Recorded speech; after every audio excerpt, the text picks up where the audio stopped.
नमस्कार, स्वागत है आप सबका फिर हमारे चैनल एचओटीसी में।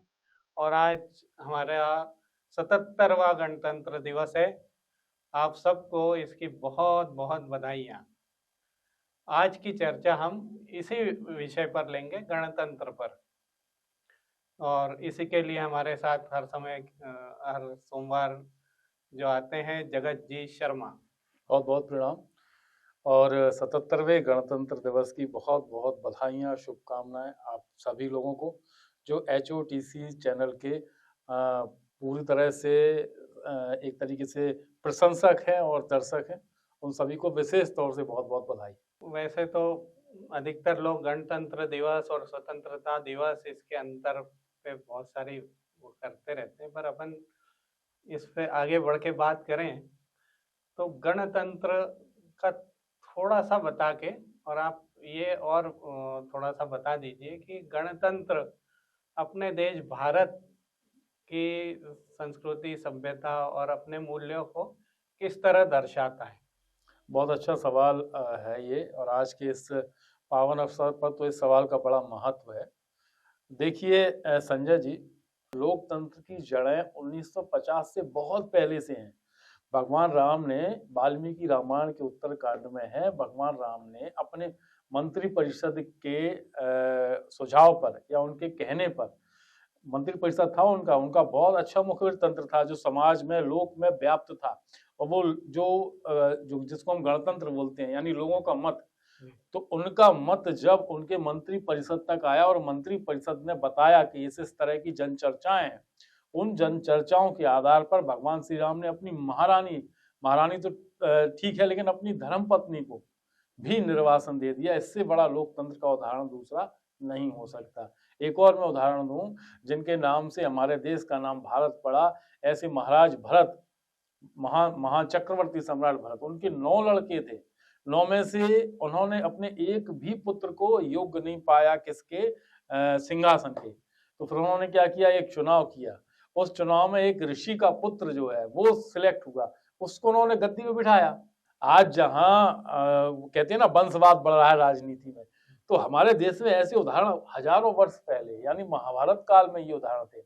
और उसके बाद में फिर 1950 से जैसे हम देख ही रहे हैं कि भारत का लोकतंत्र जो है वो यहाँ पर लागू हुआ और एक संविधान हमें मिला, हमारी संविधान सभा ने दिया, जिसके प्रारूप समिति के अध्यक्ष डॉक्टर अम्बेडकर जी थे और जिसकी पूरी संविधान सभा के अध्यक्ष जो थे वो डॉक्टर राजेंद्र प्रसाद जी थे। वो संविधान सभा के अध्यक्ष थे, इसीलिए वो भारत के राष्ट्रपति पहले बने। और उसमें लगभग 300 सदस्य थे, अलग अलग समितियां थी। जवाहरलाल नेहरू भी एक समिति में थे, एक समिति में अपने सरदार वल्लभ भाई पटेल साहब थे। बहुत सारे जितने भी बड़े बड़े नेता उस समय के थे, सबके पास समितियां थी। प्रारूप समिति जिसने तैयार किया वो डॉक्टर अम्बेडकर जी उसके चेयरमैन थे। उन्होंने 26 जनवरी को दिया संविधान और उसके बाद लागू करते, मतलब एक हमारे पास एक अच्छा संविधान हमारे देश को मिला। मतलब प्रश्न स्वयं ही बन गया है। एक आपने उस काल का उदाहरण दिया जी, है ना, भारत जिसके नाम से पड़ा उस काल का और एक आज का जी। तो क्या इन दोनों गणतंत्रों में या संविधान में कुछ अंतर है, या आज का गणतंत्र जो है उस समय के गणतंत्र के बराबर अपन देख पा रहे हैं? देखिए ये बहुत अच्छी बात बोली है आपने। अब दोनों का आप उनका तुलनात्मक अध्ययन देखिए। महाराज भरत ने अपने 9 पुत्रों को योग्य नहीं पाया, एक ऋषि पुत्र को सिंहासन पर बिठा दिया और कुरुवंश शुरू होता है। ये लोकतंत्र का अनुपम उदाहरण है। हमारे देश का जब हमारा देश स्वतंत्र हुआ तो हमारे बाबा साहब अम्बेडकर के अध्यक्षता में प्रारूप समिति ने अपन को एक बहुत अच्छा संविधान दिया। उसके हिसाब से हमारा देश शुरू हुआ, चलना शुरू हुआ। राजा भरत ने जिस ऋषि पुत्र को बिठाया उसके बाद जो उनका शासन चला तो वो कहाँ पहुंचा, एक अंधा यानी कि धृतराष्ट्र बैठा उस सिंहासन पर। तो फिर क्या हुआ, महाभारत हुई। यानी लोकतंत्र के मूल्यों का अगर पूरी तरह से पालन नहीं होगा और भाई भतीजावाद पनपेगा, अराजकता पैदा होगी और राजनीति न्यायपूर्ण ना होकर स्वार्थपूर्ण होगी, तो फिर महाभारत होगा। आज भी आप देख सकते हो ये कि कहाँ से हमारा गणतंत्र चला था। आज हम 2026 में बैठे हुए हैं, हमारे सामने कितनी ज्यादा समस्याएं हैं। राजनीति अगर शुचितापूर्ण ना हो, राजनीति अगर न्यायपूर्ण ना हो, तो समस्याएं खुद अपने आप पैदा होती हैं और अराजक वातावरण बनाती हैं। तो आगे चल के वो धृतराष्ट्र वाला मामला ना आए सामने, हमें अभी से संभलने की आवश्यकता है। देश में भाषावाद, देश में जातिवाद, देश में अराजकता, देश में प्रांतवाद, कितने सारे विविधताएं हम और ये सारी के सारे जहर समाज में घोलने का आजकल राजनीति प्रयास कर रही है। अगर अभी इनकी बाहें नहीं खींची गई, इनकी लगाम नहीं पकड़ी गई, तो निश्चित तौर से आगे चल के धृतराष्ट्र वाला जो महाभारत उस समय था वो निर्मित होना स्वाभाविक हो जाएगा। तो इन दोनों में तो मुझे यही अंतर लग रहा है कि उस समय जैसे राजा, कुलगुरु, मंत्री परिषद और जो भी सलाहकार होते होंगे, है ना, वो लोग बैठ के ये तय किया करते थे, परीक्षाएं ली जाती थी सबकी, और उसके बाद ये तय होता था कि कौन बनेगा। जी बिल्कुल। आज हम एक पार्टी को लेके चलते कि इस पार्टी का प्रत्याशी है तो उसको जिताना है। बिल्कुल सही बात है। तो क्या वो व्यक्ति उस लायक होता है? ये आपने है ना, हाँ ये बिल्कुल ये हम कई बार भोगते हैं इस चीज को। कोई भी पार्टी हो जो जिसका समर्थक हो, उसी पार्टी का वही व्यक्ति जिसको हमने वोट दिया है, वो हमारी अपेक्षाओं पर बिल्कुल भी खरा नहीं उतरता। 100% कोई नहीं हो सकता, ये मान लेते हैं, पर एकदम उल्टा अगर निकले तो क्या ये व्यवस्था ठीक है? नहीं, आपने सही बात करी है। और लोकतंत्र की खूबसूरती इसमें है, लोकतंत्र की ताकत इसमें है कि जन भावनाओं का ध्यान रखते हुए जिस जनप्रतिनिधि को हमने चुना है उसके हिसाब से काम करें। लेकिन होता क्या है, अब बिल्कुल कड़वी सच्चाई की तरफ हम बढ़ रहे हैं, आपने भी बोल दिया कि होता ये है कि आजकल एक सरपंच जब चुनाव जीतता है तो 25 लाख रुपए की स्कॉर्पियो खरीद के लाता है। ये सबसे विद्रूप चेहरा है लोकतंत्र के इस स्वरूप का। ये हमारे जो बुजुर्गों ने संविधान बनाया, लागू किया, जिन्होंने कुर्बानियां दी, जिन्होंने बलिदान दिए, चाहे वो भगत सिंह हो, चाहे वो राजगुरु हो, चाहे सुखदेव हो, चाहे चंद्रशेखर आजाद हो, राम प्रसाद बिस्मिल हो, बहुत लंबी श्रृंखला है। उन्होंने अपने प्राणों की आहुति दी है और हम अपने यहाँ जमीर को बेचकर ये लोग पैसा कमा रहे हैं। इसलिए उन्होंने कुर्बानियां नहीं दी थी, उन्होंने इसलिए कुर्बानियां दी थी कि हमारा देश मिलजुल कर सारे लोग रहें, ईमानदारी के साथ रहें और आगे बढ़ें। आजकल जो राजनीति में पैसा और ग्लैमराइज्ड हो गई है जो राजनीति, ये बहुत घातक है, क्योंकि इसके चक्कर में संविधान ने जिन गरीबों को, जिन वंचितों को, जिन बिल्कुल जो अंतिम पायदान पर खड़े हैं, उन लोगों को जो ताकत दी थी, उस शक्ति का, उस ताकत का हनन होता है जी। और जब हनन होता है तो लोकतंत्र को चोट लगती है जी। इसी में मैं थोड़ा सा और पूछना चाहूंगा कि उस समय बड़े मतलब विद्वान लोग मिलके किसी को राजा बनाया करते थे।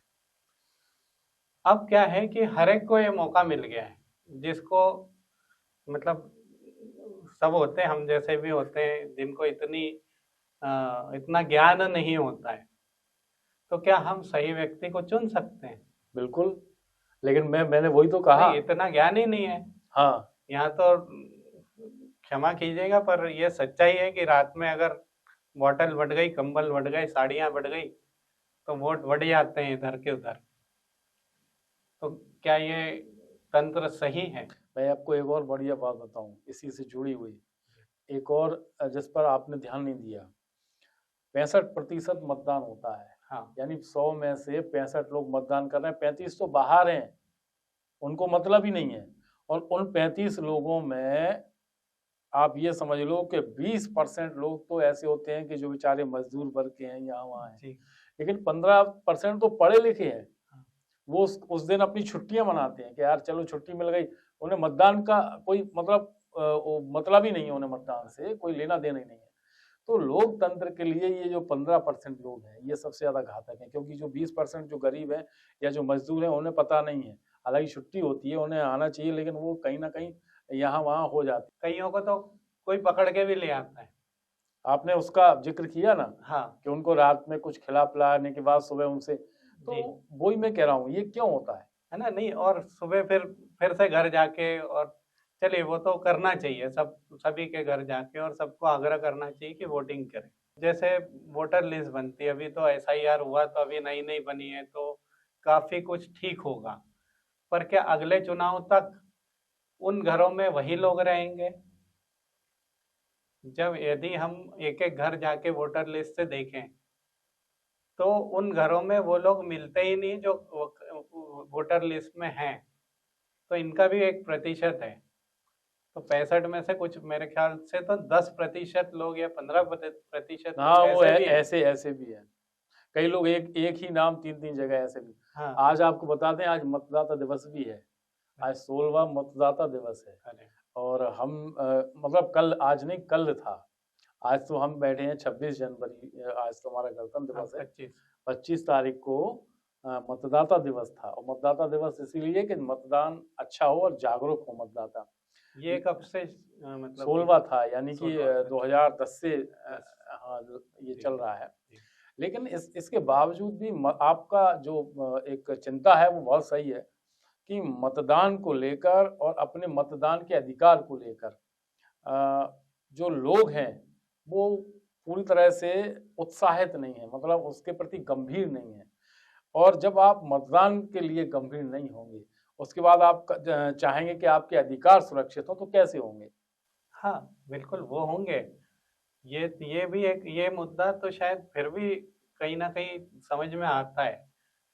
पर मुझे तो मतलब इसके लिए मुझे क्षमा करें सब सरकार और सब लोग सरकार क्यों क्षमा करे? कि हमारा अधिकार है, हम मुझे ये तंत्र कुछ ठीक नहीं लगता, क्योंकि सबको सब कुछ पता नहीं होता है। वो बस एक तरफ नहीं, इसमें भेड़ चाल में बहुत लोग वोट देते हैं। मैं इसमें आपको यहाँ टोकूंगा, हाँ, क्योंकि ये तंत्र ऐसा है कि जहाँ कम से कम आप अपनी भाई, बहुत सारे हाँ, लोग ये ऐसे हैं कि नहीं कर, लेकिन बहुत सारे लोग ऐसे हैं जो अपनी पसंद से हाँ, अपना राजा चुन सकते हैं, और उसके बाद वो किसी और पे नहीं डाल सकते, अरे यार हमें क्या मतलब, हमने थोड़ी चुना है।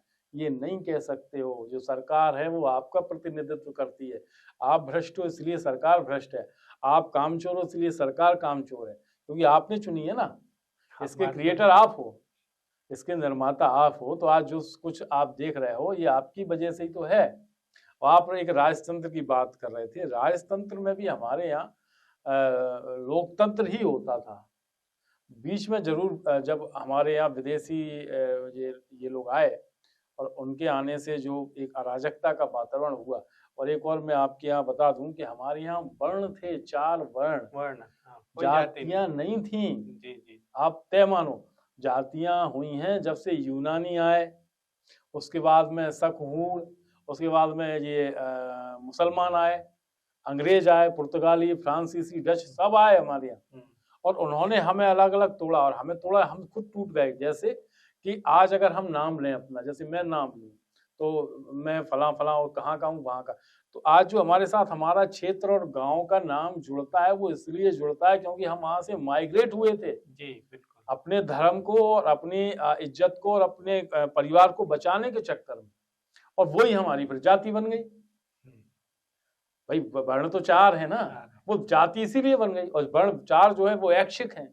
कितना सबसे लोकतंत्र अगर कहीं और गणतंत्र की कहीं संकल्पना है तो भारत से है, प्राचीन भारत से। पूरे विश्व में अगर गणतंत्र की कहीं कुछ भी लौ जली है तो वो सबसे पहले भारत में जली है। 2 उदाहरण मैंने आपको दिए, बिल्कुल। तो यहाँ से हम शुरू हुए। थोड़ी सी अच्छी चर्चा मुझे लगा कि ये हुई है, तो हम आगे बढ़ते हैं कि 1950 में जैसा हमारा संविधान लागू हुआ, वो संविधान लागू होने के बाद कैसे कैसे मतलब उसमें क्या क्या बदलाव हुए जिससे हमारा देश और हम लोग आगे बढ़े। बहुत अच्छी बात है ये भी। बदलाव तो इतने हुए हैं उसमें, जो मूल संविधान था अगर वो आज लागू हो तो जो बहुत सारी समस्याएं आज हो रही हैं वो खत्म हो जाएं। मूल संविधान में 127 संशोधन हुए हैं, मतलब उसका जो स्वरूप है उसको ही बदल दिया गया है। आपको पता है हमारा संविधान पंथ निरपेक्षता की बात करता है, धर्म निरपेक्षता की नहीं, पता है आपको? जी, मैंने सुना है। हाँ, पंथ निरपेक्ष यानी कि जो यहाँ की सनातन संस्कृति से जो अलग अलग पंथ निकले हैं उनके प्रति हमें निरपेक्ष रहना है, धर्मनिरपेक्ष नहीं। हाँ, पंथ तो अपने आप वैसे ही माना है कि आपको जैसे भी ईश्वर की आपकी उपासना अवधारणाएं करनी है। उपासना करनी आप है, उस तरह से उस करिए तरह तो वो की- निरपेक्ष है, और ना भी करें तब तो भी कोई उसमें वो नहीं था, समस्या नहीं है। समस्या। लेकिन जब धर्मनिरपेक्षता 1976 में इमरजेंसी के दौरान तत्कालीन सरकार ने जोड़ दी, तो जो धर्मनिरपेक्षता के जुड़ने के बाद यहाँ पर मिशनरी के लिए और यहाँ पर ये जिहादियों के लिए जो रास्ते खुले, आज जो हम अराजकता अपने देश में देखते हैं कि कहीं भी बम विस्फोट हो जाते हैं, कहीं भी कुछ हो जाता है। एक और मैं आपको बात बताऊं, आपने शायद सुना ना हो या ध्यान ना दिया हो, भारत में जो आतंकवाद है वो 1984 में जब इंदिरा गांधी जी की हत्या हुई तो उसके बाद में फिर वो सिख लोगों पर हमले हुए और वो एक आतंकवाद शुरू हुआ, ठीक। उसके बाद में फिर आया मुस्लिम आतंकवाद। तो 1976 में जैसे ही आपने देश को पंथ निरपेक्ष से धर्म निरपेक्ष बनाया, दरवाजे खुल गए आतंकवादियों के लिए। उसके पहले हमारा कश्मीर पर पूरी तरह नियंत्रण था। 19 जनवरी 1990-91 में वहां से कश्मीरी पंडितों को भागना पड़ा। क्यों? क्योंकि वो आपके रास्ते खुल गए थे। यहाँ पे जब धर्मनिरपेक्ष हो गया तो आपने माइनॉरिटी के नाम पर कुछ लोगों को इतना ताकतवर बना दिया कि यहाँ की मेजॉरिटी जो है वो बहुत कमजोर हो गई। आज भी, अब आज क्या चल रहा है? आज हमें तोड़ने का प्रयास चल रहा है। हम इकट्ठा होना शुरू हुए थे, अब फिर से हमको तोड़ा जा रहा है कि SC अलग, ST अलग, OBC अलग, ये अलग, वो अलग, ऐसा ऐसा, मतलब जनरल अलग, मतलब 8-10 तरह के हमारे गुट बनाए जा रहे हैं। जी, मैंने तो मतलब जो पढ़ा या सुना है अभी तक कि गांधी जी ने भी बोला था कि 10 साल का जो आरक्षण है वो 10 साल तक रहे। नहीं, 10 साल की और व्यवस्था थी, वो बाबा साहब ने भी 10 साल की व्यवस्था की थी। वो तो शायद चाहते भी नहीं थे। हाँ, वो नहीं ऐसा चाहते मैंने थे। पढ़ा। हाँ हाँ हाँ। तो पर वो अभी तक चल रही है। देखिए कितनी अच्छी बात आपने बोली है। बाबा साहब, बहुत सारे लोग बोलते हैं कि स्वतंत्रता के पहले ये हुआ, इतने अत्याचार हुए, तो वेद सुनने पर ये होता था, वो होता था, सब चीजें हुई। ये तब हुआ आपके साथ या तब हुआ इस देश में? मैं तो ये कह रहा हूँ कि ये सारी झूठ बातें हैं, ऐसा कुछ हुआ ही नहीं है। अगर हुआ है तो प्रमाण दो कि यहाँ इसके द्वारा ये हुआ। मैं तो ये प्रमाण दे रहा हूँ कि सबरी के झूठे बेर भगवान राम ने खाए। मैं ये प्रमाण दे रहा हूँ कि निषाद राज गो के साथ भगवान राम की मित्रता थी गुरुकुल में। यानी ये सिद्ध होता है कि उस समय गुरुकुल में भी सबको पढ़ने का अधिकार था, है ना। मैं ये उदाहरण आपको दे सकता हूं कि भगवान श्री कृष्ण ने एक ऐसे वंश में जन्म लिया और भारत के सबसे बड़े सम्राट बने, द्वारकाधीश। मैं ये कह सकता हूं कि दासी के पुत्र थे विदुर, और वो एक बहुत बड़े साम्राज्य के महामंत्री थे। बिल्कुल ये है। मैं ये कह सकता हूं कि चंद्रगुप्त मौर्य वंश से आने के बाद इस देश के सबसे बड़े सम्राट बने, और चाणक्य उनके गुरु थे। बिल्कुल। वो मैं आपको टोक रहा हूँ, शूद्र कौन? हाँ, बाबा साहब ने लिखी है, मैंने उसको नेट से पढ़ा है। उसमें उन्होंने बोला है कि पहले शूद्र राजा भी होते थे, मंत्री भी हुआ करते थे। मेरे भाई, शूद्र, ब्राह्मण, क्षत्रिय, वैश्य ये परिवर्तित वर्ण थे। विश्वामित्र क्षत्रिय थे, ब्राह्मण बन गए। और आपके क्या नाम इनका, ये क्या नाम, अग्रसेन, महाराज अग्रसेन क्षत्रिय थे, वैश्य बन गए। अजामिल शूद्र थे, ऋषि बन गए। एक नहीं, 1000 उदाहरण। वाल्मीकि जी, बहुत उदाहरण है भैया। और ये व्यवस्थाएं हैं, जातियां नहीं हैं। आप इनको जातियां ना माने, कर्मानुसार था। जो जिसके जैसे कर्म है वो। अब बृहस्पति और शुक्र दोनों सगे भाई हैं, है ना। एक देवताओं के गुरु हैं, एक दानवों के, दैत्यों के गुरु हैं। तो ये तो अपने अपने कर्म है ना। अभी बहुत फनी मैं आपको बताऊं, कुछ दिनों पहले मेरे सोशल मीडिया पे एक व्यक्ति ने, किसी ने डाला, एक कमेंट डाला, देखिए आपको भी बहुत मजा आएगा। बोले, तब तक मैं मनुस्मृति चलाता रहूंगा जब तक आप रावण और होलिका का दहन करते रहोगे। अब भाई साहब ये बताओ, रावण कौन था? ब्राह्मण का पुत्र था। लेकिन बन गया कर्म- कौन? कर्म राक्षस। कर्मानुसार राक्षस बन गया। होलिका कौन थी? महाराज वो महर्षि कश्यप की पुत्री, हाँ। हिरण्याक्ष और हिरण्याकश्यप की बहन, उसके कर्म खराब हुए, उसके दोनों भाई भी राक्षस बन गए, दैत्य बन गए, वो भी बन गई। जबकि उन्हीं के पर खानदान में राजा बलि हुए, जिन्होंने सब कुछ दान कर दिया और आज भी वो चिरंजीव है। तो ये एक ही परिवार में जन्म लेने वालों के व्यक्तित्व और उनके कर्मानुसार उनकी गति के अच्छे उदाहरण हैं। अब जरूरी नहीं मेरा बेटा, मैं अभी साहित्यकार हूँ, पत्रकार, ये सब काम कर रहा हूँ, जरूरी मेरा बेटा ये करे? बिल्कुल नहीं। ये कुछ और भी कर सकता है, किसी और जगह भी जा सकता है। आज ये जो मानने की बात ये है कि जो लोग शिक्षा में हैं, जो लोग पांडित्य कर्म कर रहे हैं, जो लोग चिकित्सा में हैं, वो ब्राह्मण हैं, वो किसी भी जाति के पैदा में हुए हों, इससे बोले ये काम ज्ञान का काम कर रहे हैं वो है। अब मैं आपको बताऊं, बहुत सारे ब्राह्मण हैं शराब पी रहे हैं और वो क्या मांस खा रहे हैं, तो उनके पिताजी कभी ब्राह्मण थे या उनके पूर्वज थे, वो थोड़ी है। हाँ, बाकी कर्म भी कर्मानुसार। अब ये आपने एक ठप्पा लगा दिया बलदियत का, वहां पे एक प्रमाण पत्र मिलता है, जाति प्रमाण पत्र, आप ही तो नहीं बदल रहे हो। वर्ण व्यवस्था के हिसाब से आप ही नहीं चल, जिस दिन चलोगे उस दिन कोई इस पूरे भारत में ना तो कोई अछूत रहेगा, क्योंकि सबको मौका मिलेगा अपने कर्मानुसार और अपने उसके हिसाब से, व्यक्तित्व के हिसाब से वर्ण पद बदलने का, सीधी सी बात है। तो एक और इसमें ये है कि विश्वामित्र, उन्होंने बहुत तप किया, बहुत उन्हें सब कुछ मिला, पर वो ब्रह्मर्षि नहीं हो रहे थे।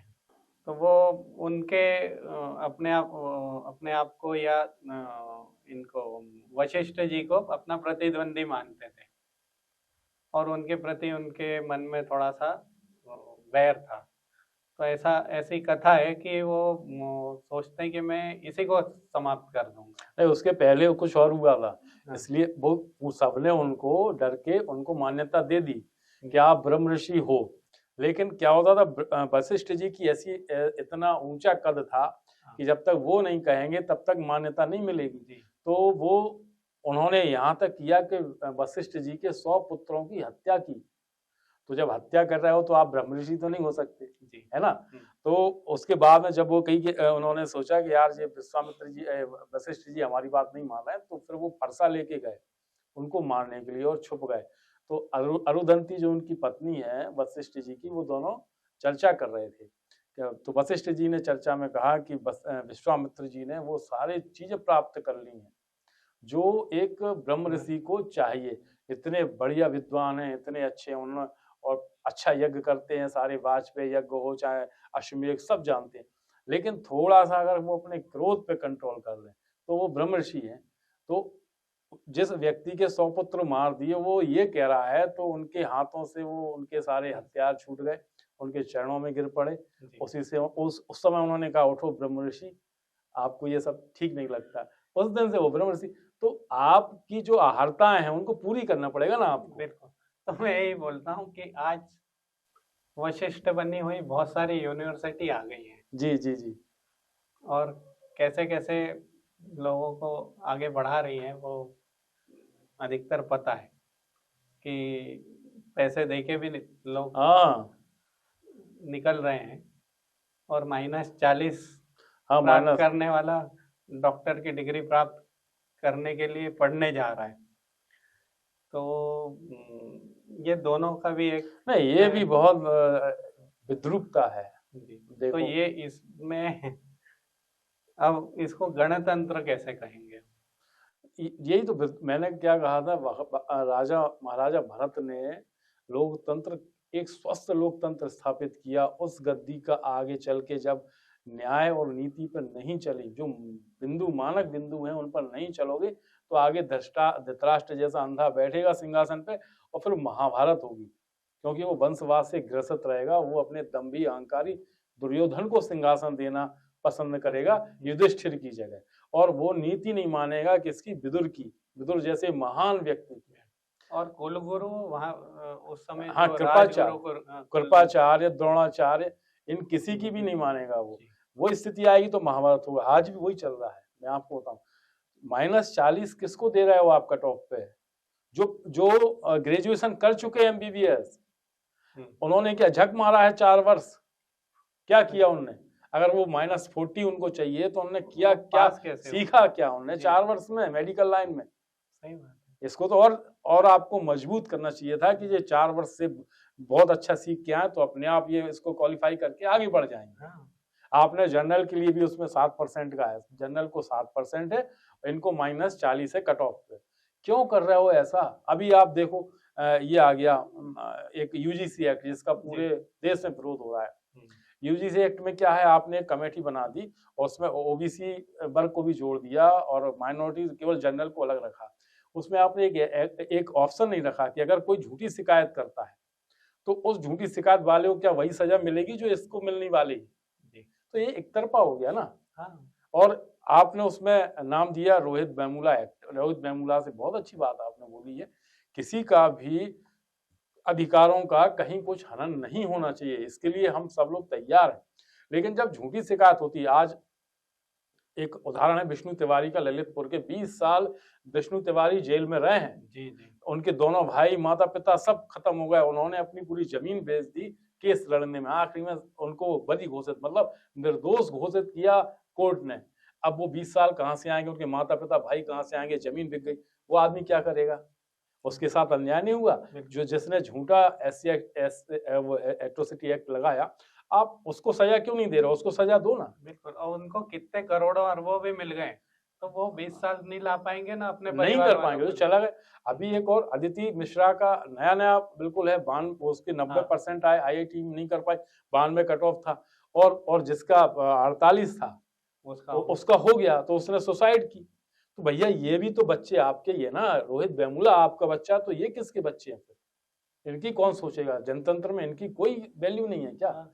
जनतंत्र ये बोलता है, गणतंत्र ये बोलता है, हमारे उसमें जो हम भारत के लोग जो प्रस्तावना लिखी उसमें ये बोलता है कि एक एक व्यक्ति का अधिकार सुरक्षित हो, तभी गणतंत्र और लोकतंत्र आपका प्रभावी और प्रशंसनीय होगा। हाँ, और योग्य व्यक्ति, आपने जैसे बताया भरत, वो उदाहरण दिया आपने पूरा कि कैसे किसी ऋषि के पुत्र को लाके उन्होंने बैठाया, तो उन्होंने योग्यता को चुना। निश्चित तौर तो से यहाँ योग्यता को दबा के हाँ, अयोग्य को आगे बढ़ा रहे, कैसे तो हो कैसा पाएगा? कैसे? नहीं, क्या आप समान अधिकार, मैंने एक बार और आपके पॉडकास्ट में आके बोला था, जी दो चीजें ऐसी हैं, शिक्षा और स्वास्थ्य। आप पूरी तरह से फ्री करो, सबको मौका दो कि भाई अच्छी से अच्छी शिक्षा आपको प्राप्त होगी और सरकार उसका पूरा वहन करेगी, और हर एक व्यक्ति को अच्छे से अच्छा स्वास्थ्य सुविधाएं मिलेंगी, पूरा सरकार वहन करेगी। इसमें भ्रष्टाचार जो है ना, करप्शन जीरो, उस पर लाओ आप, ये आपका काम। तो फिर आप देखो आप क्या कर रहे हो कि ये पीछे है तो इसको ये ताकत दे दो, इसको, ऐसे नहीं होता। अब तो जातियों पे खेल हो गया भैया। इतना दुख होता है ये सब चीजें देख के कि हमारे भगत सिंह, राजगुरु सुखदेव, चंद्रशेखर आजाद ने तो अपनी जाति भी नहीं लिखी, उन्होंने चंद्रशेखर आजाद कभी लिखा? उन्होंने दिखाया? नहीं, आप उसको ले के दिखा के, और जातिगत जनगणना पर भी लोग अड़े हुए हैं ये लोग। मतलब क्या करना चाहते हो? देश को कितने भागों में बांटोगे, और जो वास्तविक समस्या उनकी तरफ आपका ध्यान ही नहीं है। बिल्कुल नहीं है। मैं तो ये भी कहूंगा कि ये जो फुकट में पैसे बांट रहे हैं, हाँ, ये क्या है? अपने अपने लाडले, ये ये आपने जो अभी बात, लाडला, ये आपने जो बात उठाई थी ना, मैं जी। वहां बोलने वाला था। आप कह रहे थे कि वो रात को द्रव्य दे दिया जाता है, सुबह उनको वोट डलवाया जाता है। हाँ, ये तो पूरे 365 दिन द्रव्य दिए जा रहे हैं। बिल्कुल। जो मुफ्त की योजनाएं हैं, आप उनको फलान तरीके से पैसे दे रहे हो, ढिकां तरीके से पैसे दे रहे हो, ये क्यों कर रहे हो ये सब? आप क्यों उन्हें निकम्मे बना रहे हो? हाँ, वो निकम्मे बन रहे हैं। आज मजदूर नहीं मिलते हैं तो हाँ। इतना मुंह फाड़ते हैं जो सामने वाला दे नहीं सकता। तो ये रोजगार की कमी अपने आप ही हो रही है, मैं एक क्योंकि रोजगार करने को कोई तैयार नहीं ही नहीं है। सबको, वही मैं कह रहा हूँ, हरामखोरी की आदत पड़ गई है। मैं आपको बात बताऊं, आप किसी भी, जैसे जिसकी किसी की मेंटेलिटी जो है ना वो ऐसी हो, नकारात्मक हो, नेगेटिव हो, उसको आप उठा के और उसको करोड़पति बना दो, बढ़िया, उसको अच्छे लेकिन उसकी फिर भी मेंटेलिटी नहीं बदलेगी। बिल्कुल। आप ये चाह रहे हो कि इस देश में कोई मजदूर, किसान कुछ रहे ही नहीं, सारे के सारे लोग जो है वो अरबपति, खरबपति और बिजनेसमैन, ऐसे नहीं होता है। समाज में हर एक व्यक्ति की हर एक काम की जरूरत है, उसके लिए लोग चाहिए। इसको तो मैं बोलूंगा ये तो प्रकृति जन्य है। 100%। कभी भी ऐसा हुआ राम राज्य में भी कोई गरीबी नहीं होगा, ऐसा तो हो संभव नहीं है। नहीं, गरीब ना रहे, हाँ, लेकिन काम जो है उसके लिए हाथ तो मिले, हाथ मिले, वो ठीक है। भाई संतुष्ट तो हो। जैसे मैं काम करना मैं काम जानता हूँ कि मैं एक अच्छा आर्टिकल लिख सकता हूँ, मैं अखबार का संपादन कर सकता हूँ, मैं अच्छा न्यूज एंकर हो सकता हूँ, तो ये काम मुझे मिले तो मैं प्रसन्न हूँ। मुझे नहीं कोई डायरेक्टर बनना, ना मुझे बिल्डर बनना, ना मुझे इंजीनियर बनना, मुझे ये मिल गया। और जो इसका मुझे पैसा मिल रहा है अपने जीवन अर्पण उसके करने के लिए, है ना, तो वो हम उससे संतुष्ट हैं।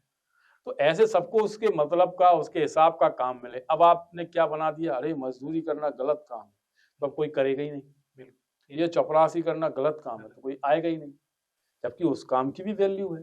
हाँ, सबकी अपनी अपनी एक महत्वता है। बिल्कुल, महत्ता है। इतनी सब चर्चा के बाद एक प्रश्न उठता है कि चलिए संविधान हमने बनाया, हमें आज़ाद होना था, उस समय जैसा भी बना, उसके बाद उसमें इतने सारे संशोधन आपने बताए हुए हैं, तो क्या ये संविधान इस देश को आगे ले जा रहा है या फिर एक गृह युद्ध या आपसी मतभेद की ओर ले जा रहा है और अवनति की ओर ले जा रहा है? संजय जी, जैसे मैंने पहले कहा था कि संविधान में बहुत सारे संशोधन हो चुके हैं, तो जो संविधान ओरिजिनल बाबा साहब ने और पूरी संविधान समिति ने, सभा ने बनाया था, वो संविधान मूल उसका जो स्वरूप था वो अब उतना नहीं है, बहुत सारे संशोधन हो चुके हैं, पहला। दूसरा मैं बताऊं कि ये देश बहुत ताकतवर है आज के समय में। जब देश आज़ाद हुआ तब हमारे साथ गोवा नहीं था, उत्तर पूर्व के बहुत सारे राज्य भारत में नहीं थे। संविधान लागू होने के बाद ये हमसे जुड़े हैं, ये हमारे देश की ताकत है। कश्मीर को अकेला छोड़ दें तो बाकी हर जगह उस समय हमारा प्रभुत्व था। आज कश्मीर पर भी है 370 हटने के बाद। हमारे देश की अर्थव्यवस्था विश्व की तीसरी सबसे बड़ी अर्थव्यवस्था है। जब देश आजाद हुआ था तब 500-700 करोड़ रुपए थे देश के पास, आज हजारों लाख करोड़ का बजट है। तो ये देश की उपलब्धि है। हमारा देश खेलों में सबसे आगे है। विश्व की जो 10 सबसे अच्छी और सुसज्जित और अत्याधुनिक सेनाएं हैं, उनमें से एक सेना हमारे देश में है। हम परमाणु संपन्न राज्य हैं। हमारे पास एक बहुत तगड़ा और ताकतवर नेतृत्व है। ऑपरेशन सिंदूर के बाद हमने पूरे दुनिया को दिखाया कि हम अपना डिफेंस किस तरह कर सकते हैं। हमारा जो एक तंत्र है वो पूरे विश्व में फैला हुआ है, जिससे हम अपडेट होते रहते हैं। एआई के क्षेत्र में हम बहुत आगे बढ़ चुके हैं, और भी जो टेक्नोलॉजी, जो अत्याधुनिक टेक्नोलॉजी है, उन सारे क्षेत्रों में हम आगे बढ़ रहे हैं। हमने अपना चंद्रयान भेजा, मंगलयान भेजा, है ना। वैज्ञानिक दृष्टिकोण से देखें तो हम बहुत ज्यादा ताकतवर हो चुके हैं। ये सारी चीजें हैं जब हम देखते हैं, तो ये सब कहीं ना कहीं इस देश के लोकतंत्र की और इस देश का जो संविधान है उसकी देन है। लेकिन राजनीतिक अराजकता आज भी बनी हुई है। ये बड़ा ही उसका चिंता का विषय है। राजनीति में जो हर कीमत पर सत्ता को हासिल करना, एक बार जहां हम बैठ गए, चाहे वो नौकरशाह हो। अभी कुछ ही दिनों पहले हमारे मुख्यमंत्री के मुख्य सचिव ने भी बोला था कि भैया कलेक्टर ले दे के करते हैं। तो ये जो निचले स्तर तक अब पहुंच गया है भ्रष्टाचार, कमीशन 50% हो चुके हैं। हम कई बार देखते हैं कि हमारे मध्य प्रदेश में और देश के अन्य हिस्सों में भी कि मंत्री रोड को पैरों से ऐसे खुरच के हटा देते हैं। तो ये जो राजनीति का स्तर है, अगर ये स्तर सुधर जाए तो हम इतनी बड़ी ताकत हैं कि हमारे सामने अमेरिका भी कुछ नहीं लगता। अभी आपने देखा होगा रूस और यूक्रेन के उसमें युद्ध में, उसके बाद अमेरिका जो हमारे खिलाफ शुरू से रहा, ये ट्रम्प रोज कुछ ना कुछ टैरिफ और ये वो लगा रहा है जी। हमारे देश में आके रूस के राष्ट्रपति पुतिन ने यहाँ पे आए, 2 दिन रुके और यहाँ मान के गए कि भारत बहुत ताकतवर है ना। चीन हमसे डरता है ना। अगर पूरे एशिया में चीन किसी से भय खाता है, चूंकि रूस तो उसका अपना दोस्त भी है, दोनों की साम्यवादी सोच है, तो वो भारत से। पाकिस्तान पिट्टू बनता है, कभी चीन का, कभी अमेरिका का, भारत कभी किसी का पिट्टू नहीं रहा। तो ये हमारी ताकत है। अभी से नहीं, सदियों पुरानी हमारी ताकत है और ये हमारी संस्कृति की दम है। लेकिन अगर ये जो पथभ्रष्ट राजनीति हो चुकी है, चरित्रहीन राजनीति हो चुकी है, कदाचरण से पूरी तरह से डूबी हुई राजनीति हो चुकी है, ये देश को कहीं न कहीं गर्त में ले जा रही है। मैं आपको अंतिम वाक्य बोल रहा हूँ, इस देश की आत्मा सनातन संस्कृति में बसती है। आप सनातन संस्कृति के विरुद्ध होके ईसाई बनेंगे या कुछ भी बनेंगे, आप इस देश की आत्मा तक नहीं पहुंच पाएंगे और इसको ताकतवर नहीं बना पाएंगे। सनातन संस्कृति जातिवाद का पुरजोर विरोध करती है। सनातन संस्कृति योग्यता को प्रोत्साहित करती है। सनातन संस्कृति न्याय की बात करती है। सनातन संस्कृति समानता और समन्वय की बात करती है। समानता, समन्वय, संरक्षण, ये हमारी सनातन संस्कृति के स्तंभ हैं। और धर्म का मतलब अपने कर्तव्यों के प्रति अडिग। ये सारी चीजें अगर हमारे देश के नागरिकों में और देश के राजनेताओं में और देश की राजनीति में समाहित हो जाएं, तो भारत एक नंबर पे पहुंचने से उसको कोई नहीं रोक सकता है। जी बिल्कुल, आपने बिल्कुल सही कहा कि कई विडंबनाएं होती हैं और कई दोष भी होते हैं, तो दोषों पे शायद हमने चर्चा की, क्योंकि बाकी तो अच्छा ही है और दोष समाप्त होने चाहिए। हमारा देश वैसे ही शक्तिशाली था और रहेगा, पर दोष मुक्त होते चले जाएं तो हम विश्व गुरु बहुत जल्दी ही बन जाएंगे। नहीं, हम विश्व गुरु हैं, आध्यात्मिक रूप से हम विश्व गुरु हैं। बिल्कुल, पर जैसे अब सैन्य की ताकत भी बढ़ी है और सब तरफ से हम उन्नति कर रहे हैं जी, तो कुछ दोष जो ये जिन पे अपनी चर्चा हुई, ये जितनी जल्दी दूर होंगे, हाँ, तो हम बहुत ऊपर चले जाएंगे। तो इस बात के साथ मैं चर्चा समाप्त करता हूँ। वैसे ही आधे घंटे से ऊपर हो चुका है और आधे घंटे का समय हम लेते हैं, तो वैसा आपका भी बहुत धन्यवाद और सभी को वंदे मातरम, जय हिंद। एक बार और आपको गणतंत्र दिवस की बहुत बहुत शुभकामनाएं।